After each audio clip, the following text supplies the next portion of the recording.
Good morning mga kabers. Model house nga ibaligya. Titingnan natin tong isa pang bahay na gawa sa kawayan, yung structure niya. Isa itong model house doon sa Dawin, Negros Oriental. Marami kami pumunta dito, tapos yan, makikita mo yung kisame niya, gawa ng kawayan. 3-bedroom. Yan, kisame yan. Tapos ito, mayroong comfort room dito, yung CR. Gawa pa rin ito sa kawayan. Ganito kalaki yung comfort room niya. Tapos yan, yung kisame gawa pa rin ng kawayan.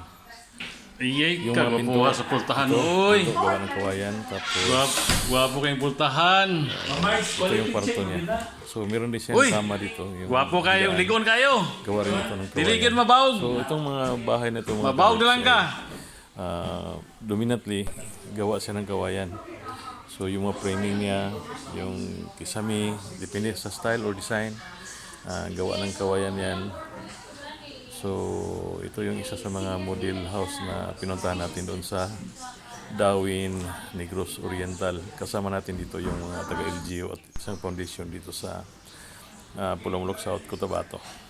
So yung frame, tingnan mo, napakagandang tingnan kasi nga native yung dating niya, dahil nga kawayan yung frame, yung mga sliding